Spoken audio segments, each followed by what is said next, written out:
नमस्कार दोस्तों, बहुत बहुत स्वागत है आप सभी का गवर्नमेंट एजुकेशन में। दोस्तों, आगे के हम कंप्यूटर्स के जीके के प्रश्न देखने वाले हैं और ये हमारा 6 पार्ट है। इससे पहले कि अगर आपने वीडियो नहीं देखे तो यहाँ पर एक आई का बटन आ रहा है, आपको उस पर क्लिक करके देख सकते हो। हर एक प्रश्न इंपॉर्टेंट है, क्वेश्चन आपको रिपीट देखने को मिलेंगे बहुत सारे, और क्वेश्चन को समझ के आपको करना है अटेम्प्ट। ऐसे ही नहीं है कि आपको तुक्का लगाना है। अच्छे से क्वेश्चन को समझिए, फिर उसके बाद जो है क्वेश्चनों के आंसर कीजिए। ओके, क्योंकि आपके नंबर आना बहुत ही महत्वपूर्ण है। तो नंबर जब भी आएंगे जब आप क्वेश्चनों को अच्छे से पढ़ोगे, उसको समझोगे, जो आपने पढ़ा हुआ है उसको एनालिसिस करोगे, तभी जो है आपके नंबर अच्छे आ पाएंगे। ओके, तो देखिए यहाँ पर पहला क्वेश्चन जो दिया हुआ है, निम्नलिखित संचार साधनों में से कौन सा एक समय से दो तरह से यातायात लेकिन केवल एक ही दिशा में समर्थन करता है। ऑप्शन है यहाँ पर सिंप्लेक्स, हाफ डुप्लेक्स, या बात की जाए 3/4 डुप्लेक्स, या नन ऑफ दीज। तो देखिए आपने simplex, half duplex, full duplex ये पढ़े हुए हैं, जो कम्युनिकेशन मीडियम के माध्यम होते हैं दरअसल। तो आप इसका आंसर बहुत आसानी से कर पाओगे। देखिए यहाँ पर क्वेश्चन में क्या बोला गया कि एक समय में दो तरह के कम्युनिकेशन हो रहे हैं पर एक ही दिशा में समर्थन करता है। मतलब अगर कहा जाए कि ये कंप्यूटर है और एक ये वाला है, ठीक है, यहाँ से जो है वो भेजा जाता है, ये सेंडर है, ठीक है। तो जब इसे भेजा जाएगा तो ये वाला इसको सेंड नहीं कर पाता है, फिर उसके बाद ये अपना सेंड भेजना बंद कर देगा, तो ये इधर से भेजेगा, ठीक है। तो ये वाला सेंडर हो गया, अब ये रिसीवर हो गया, ठीक है। तो इस तरह से पूछा गया है, तो ये हमें देखने को मिलता है हाफ डुप्लेक्स में, ठीक है।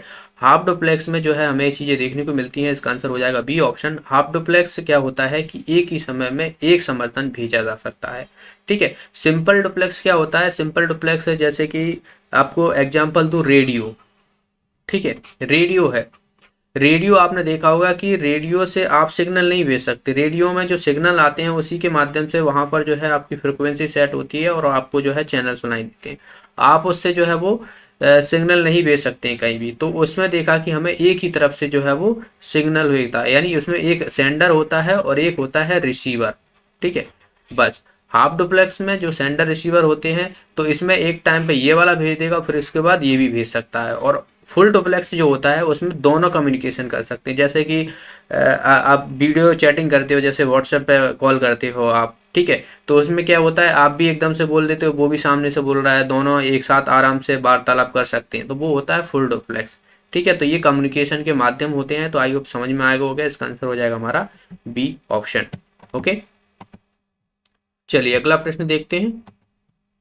देखिए अगला प्रश्न है, आप एमएस वर्ड में कौन सी एमएस वर्ड में किसी भी वर्ड की बात मतलब एक्स की पावर ऐसे 4 है, ठीक है।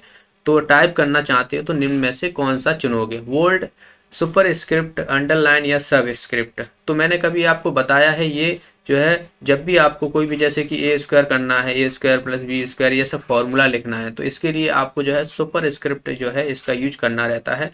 इसका आंसर हो जाएगा हमारा बी ऑप्शन। अगला प्रश्न यहाँ पर, कंप्यूटर वायरस डैश के माध्यम से एक कंप्यूटर से दूसरे कंप्यूटर में फैल सकता है। संक्रमित डिस्क, ठीक है, नेटवर्क के लिंक, या बात की जाए बुलेटिन बोर्ड से डाउनलोड प्रोग्राम, ठीक है। तो इसका आंसर हो जाएगा हमारा डी ऑप्शन। तीनों ही माध्यम से जो है कंप्यूटर में आपके वायरस आ सकते हैं। अगर आप कहीं भी कोई भी डिस्क कहीं दूसरी जगह यूज की है, वो वहाँ पर पहले से ही वायरस है, तो वो आपके डिस्क में आके नहीं, और आप अपने कंप्यूटर में लगाओगे तो आपके कंप्यूटर में भी वायरस आ जाएगा। नेटवर्क के थ्रू आप वायरस आ जाते हैं बहुत सारे।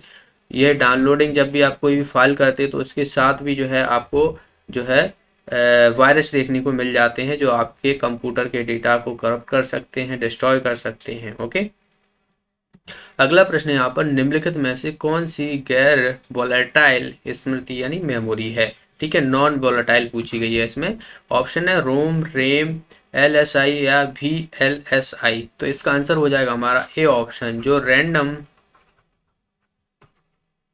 सॉरी रैंडम नहीं, रीड रीड ओनली मेमोरी जो होती है, एक तरीके से यह जो रहती है वो नॉन वोलेटाइल होती है। ओके, इसका आंसर हो जाएगा हमारा ए ऑप्शन।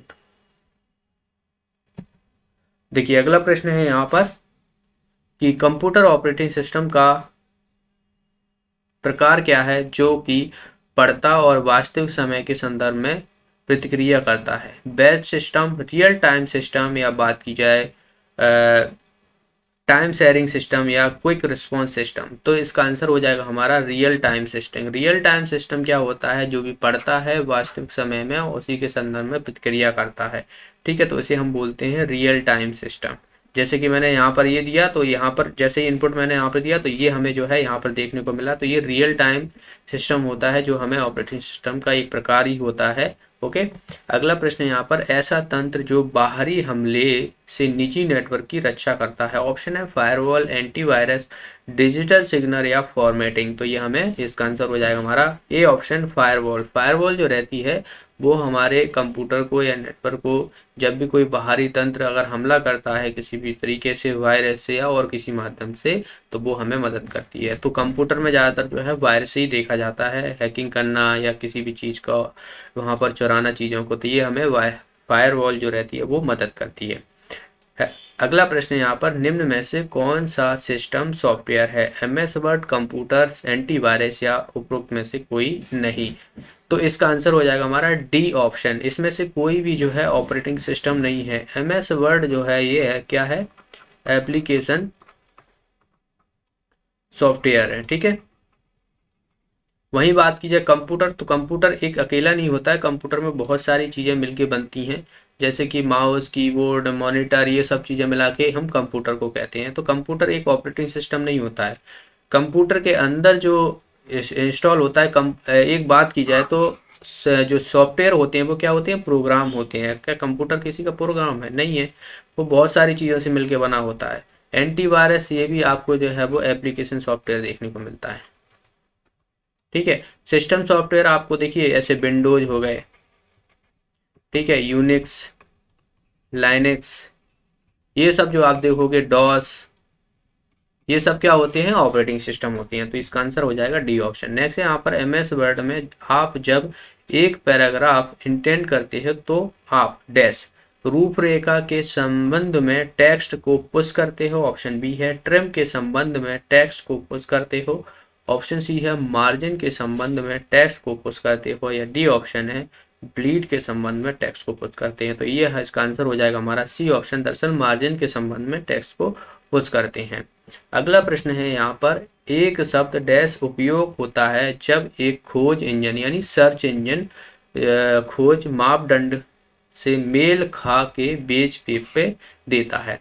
ठीक है, आपने कोई भी सर्च इंजन पे कुछ भी डाला है, जैसे कि आपने मान लो गवर्नमेंट एजुकेशन डाला, ठीक है, गवर्नमेंट एजुकेशन डाला, तो वहाँ पर आपको जो है उससे रिलेटेड चीज़ें आपको जो है वो बहुत सारी चीज़ें आपको मिल जाएंगी वहाँ पर। ठीक है, तो वो क्या होती हैं? वो आपको लिंक प्रोवाइड कराती हैं बहुत सारी। ठीक है, तो यहाँ पर इसका आंसर क्या हो जाएगा हमारा? बी ऑप्शन इसका आंसर हो जाएगा। लिंक आपको दे दी जाएंगी जो भी आप सर्च कर रहे हो, और जिस पे भी आप जाओगे वहाँ पर देखने को मिलेगा। तो इसका आंसर हो जाएगा हमारा बी ऑप्शन। अगला प्रश्न यहाँ पर, कौन सी सुविधा में उपयोगकर्ता कंप्यूटर हार्डवेयर के बारे में जानकारी देख सकता है? Start, my computer, control panel, या ऑल प्रोग्राम? तो इसका आंसर हो जाएगा हमारा ऑल प्रोग्राम में जाके आप कंप्यूटर हार्डवेयर के बारे में जानकारी ले सकते हो।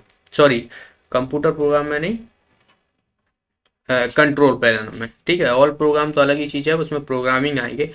कंट्रोल पैनल में आप देख पाओगे आपके जो हार्डवेयर हैं वहाँ पर क्या क्या सॉफ्टवेयर इंस्टॉल हैं, ये सब चीज़ें आपको कंट्रोल पैनल के माध्यम से देखने को मिल जाएगी। ओके, अगला प्रश्न यहाँ पर, एक चुंबकीय डिस्क पर गाड़े का चक्र यानी कॉन्सेंट्रिक सर्कल कहे जाते हैं। जैसे आपने डिस्क देखी है इस तरीके के, और उसमें जो है वो कौन से, यहाँ पर बात की जाए तो इस तरीके से जो है वो हमें उसमें सर्कल से दिखाई देते हैं, दिखाते हैं ऐसे करके, नहीं ऐसे आप देखोगे जैसे सीडी आप ऐसे करोगे ना तो उसमें दिखते हैं। तो सेक्टर होते हैं, वो सरफेस होते हैं, ट्रैक होते हैं, या बात की जाए तो सिलेंडर होते हैं। तो आपने देखा होगा जो पहले ज़माने में सीढ़ियाँ चलती थी उसमें मैग्नेटिक रहती थी, ब्लैक कलर की, आपने देखा होगा, उसे ऐसे रख देते, उससे उठा के वो रहता था, उस पर लगा दिया और वो घूमने लगता था, चलने लगता था। तो वो क्या होता है? वो ट्रैक होता है दरअसल उसी में। तो ट्रैक के माध्यम से जो है ये चीज़ें उसी को कहते हैं। इसका आंसर हो जाएगा हमारा सी ऑप्शन।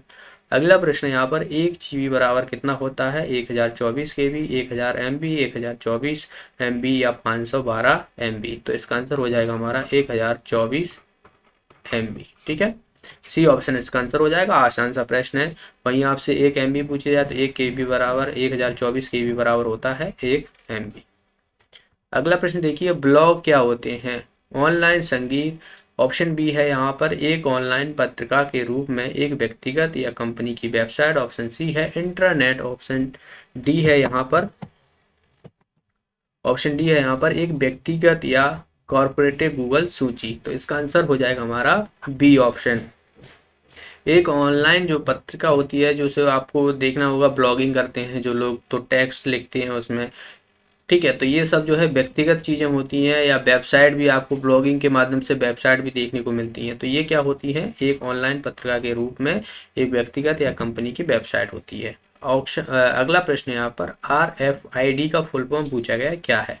ऑप्शन है यहाँ पर radio frequency identification. Option B है red frequency identification. Option C है regular frequency identification. D option है नन ऑफ द अबव, यानी इनमें से कोई नहीं। तो इसका आंसर हो जाएगा हमारा A option, radio frequency identification जो रहता है इसका फुल फॉर्म रहता है। नेक्स्ट है यहाँ पर HTML बनाने के लिए किसका HTML डैश बनाने के लिए प्रयोग किया जाता है? यानी हम देखें तो HTML का किस लिए यूज करते हैं? वेब सर्वर के लिए, वेब पेज के लिए, मशीन स्तर की भाषा या उच्च स्तर की भाषा, एक तरीके से देखें तो इसका आंसर देखिए, इसमें आपको जो है, जो हमारा वेब पेज रहता है उसी के लिए हम इसका यूज करते हैं। इसका आंसर हो जाएगा हमारा बी ऑप्शन, ठीक है। इसके फुल फॉर्म की बात की जाए तो हाइपर टेक्स्ट मार्कअप लैंग्वेज जो है इसे कहा जाता है, इसका फुल फॉर्म भी किया जाता है, पूछ लिया जाता है, तो याद रखना है हाइपर टेक्स्ट मार्कअप लैंग्वेज, ठीक है, याद रखना है। अगला प्रश्न यहाँ पर, निम्न में से कौन सा प्रोसेसर की गति को मापने के लिए इस्तेमाल किया जाता है? ऑप्शन है यहाँ पर memory, clock speed, processing speed या यूनिट। तो इसका आंसर हो जाएगा हमारा क्लॉक, घड़ी की गति।